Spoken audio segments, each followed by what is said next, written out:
Number 1 पर है केकड़े की फैक्ट्री। दोस्तों आप में से काफी सारे जन इनको खाते होंगे, पर क्या आपको पता है कि आखिर फैक्ट्री में इनको कैसे प्रोसेस किया जाता है? चलिए शुरुआत से जानते हैं।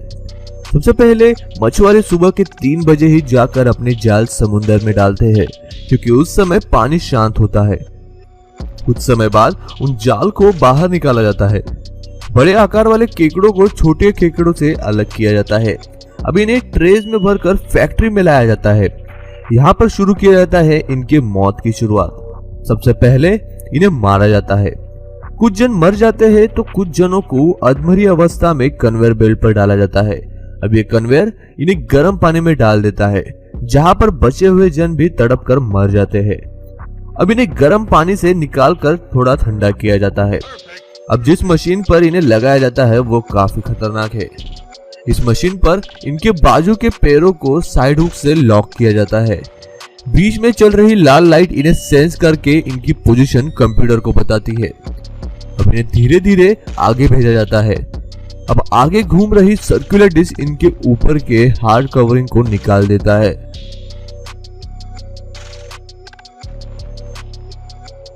अब नीचे से चल रहा वाटर जेट इनके अंदर के गंदगियों को निकाल देता है। अब इन्हें अनहुक करके दूसरे कंटेनर में डाला जाता है। अब इन्हें दूसरे कन्वेयर बेल्ट पर डाला जाता है, जो इन्हें उठाकर एक ब्लेड के पास ले जाता है, जो इनके दोनों बाजू के पैरों को काट देता है। अब इनको एक रोलर में डालकर अंदर का हिस्सा बाहर निकाला जाता है। अब पैरों को अलग पैक करके बेचा जाता है और अंदर के हिस्से की अलग पैकिंग की जाती है। नंबर 2 पर है चिकन। दोस्तों आपको कसाई के पास आम तरह से बनाए गए चिकन का तरीका तो पता ही होगा। चलिए हम आपको कुछ अलग तरीका दिखा देते हैं। आपको तो पता ही होगा कि मुर्गी के बाल निकालना काफी झंझट भरा काम होता है। उसे आसान किया है इस मशीन ने। आपको मुर्गी को बस इसमें डालना है और स्विच ऑन करना है। यह मुर्गी के सारे बाल निकाल देगा। आपको बस ऊपर से पानी डालते रहना है ताकि बाल साफ होकर नीचे गिरते रहे।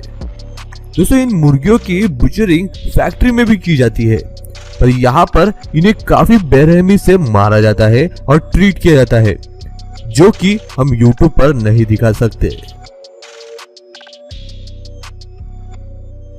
नंबर 2 पर है फिश फैक्ट्री। दोस्तों आप में से काफी सारे जनों को मछलियां खाना काफी पसंद होगा, तो चलिए जानते हैं कि आखिर इन्हें कैसे पकड़ा जाता है और कैसे इन्हें फैक्ट्री में प्रोसेस किया जाता है।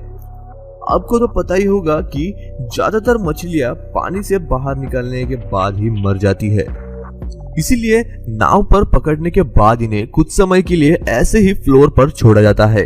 मरने के बाद अब इनके प्रजाति और साइज के हिसाब से इन्हें अलग करके बर्फ में भरा जाता है। अब इन्हें फैक्ट्री में ले जाया जाता है, जहां पर सबसे पहले तो इनके सिर को काटा जाता है। अब इन्हें कन्वेयर बेल्ट की मदद से पानी में डाला जाता है। अच्छे से धुलने के बाद इन्हें दूसरे कन्वेयर बेल्ट पर डाला जाता है। अब इन्हें एक एक करके आगे भेजा जाता है और अब दूसरे 2 ब्लेड इन्हें 2 आधे हिस्सों में काट देते हैं। अब इन्हें फिर से पानी में डालकर धोया जाता है। जो मछलियां आकार में बड़ी होती है उन्हें हाथों से काटा जाता है। अब बचे हुए हिस्सों और कांटों को हाथों से हटाया जाता है। सब कुछ होने के बाद अब इनका वजन करके इन्हें पैक किया जाता है। कुछ हिस्से जिनको अच्छे से काटा नहीं जा सका उनको पेस्ट में कन्वर्ट किया जाता है। बाद में एक पाइप की मदद से उन्हें अलग कंटेनर में वजन के हिसाब से भरा जाता है और फिर उन्हें दुकानों में बेचने के लिए भेज दिया जाता है।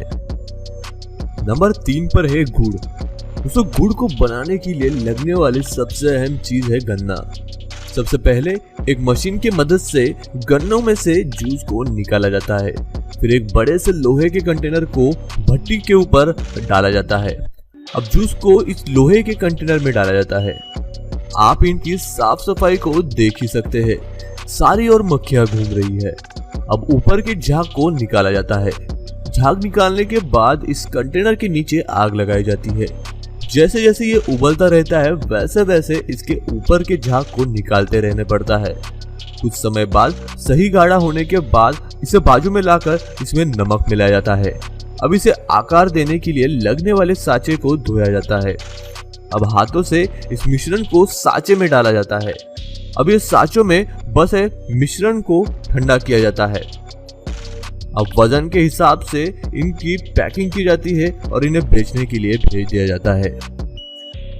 नंबर 4 पर है आमवड़ी। दोस्तों ये चीज भारत में बहुत पॉपुलर है और शायद आपने इसे खाया भी होगा। तो चलिए जानते हैं कि आखिर इसका प्रोडक्शन कैसे होता है। इन्हें बनाने के लिए भी सिर्फ खास तरह के ही आम का इस्तेमाल किया जाता है।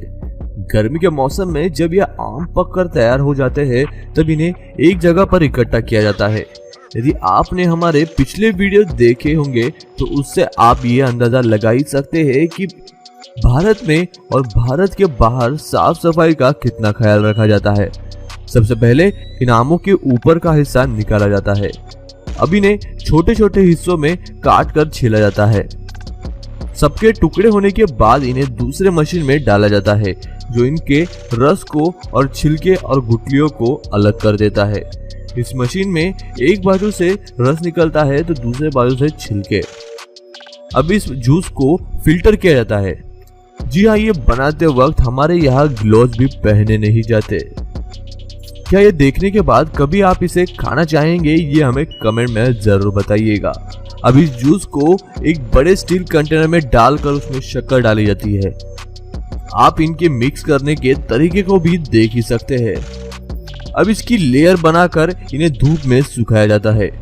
कड़क होने के बाद इनको काटा जाता है और फिर बेचने के लिए भेज दिया जाता है। दोस्तों इस वीडियो का मकसद सिर्फ आपको सच्चाई दिखाना है, किसी की भावनाओं को ठेस पहुंचाना या किसी का विरोध करना नहीं। आपकी इस बारे में क्या राय है ये हमें कमेंट में जरूर बताइएगा। आखिरी नंबर पर है सोन पापड़ी। दोस्तों इसे बनाने के लिए एक बड़े पतीले में सबसे पहले घी डाला जाता है। घी गर्म होने के बाद अब उसमें आटा डाला जाता है। अब उसे अच्छे से भूना जाता है। अच्छे से पतला होने के बाद उसे बाजू में निकाला जाता है। अब दूसरे पतीले में शक्कर और पानी को मिलाकर गर्म किया जाता है। अब उस चीनी को एक प्लेन प्लेटफॉर्म पर डाला जाता है। अब पहले बनाए हुए आटे के साथ उस चीनी को मिक्स किया जाता है। अब कुछ लोग मिलकर इसे काफी बार खींचते हैं। इसी के खींचने के कारण सोन पापड़ी इतनी बारीक धागे जैसी बनती है। अब काफी देर खींचने के बाद और सही अमाउंट में बारीक होने के बाद उसे अलग किया जाता है। अब इन्हें अलग अलग साँचों में भरकर शेप दिया जाता है और बाद में उन्हें पैक किया जाता है और बेचने के लिए भेज दिया जाता है।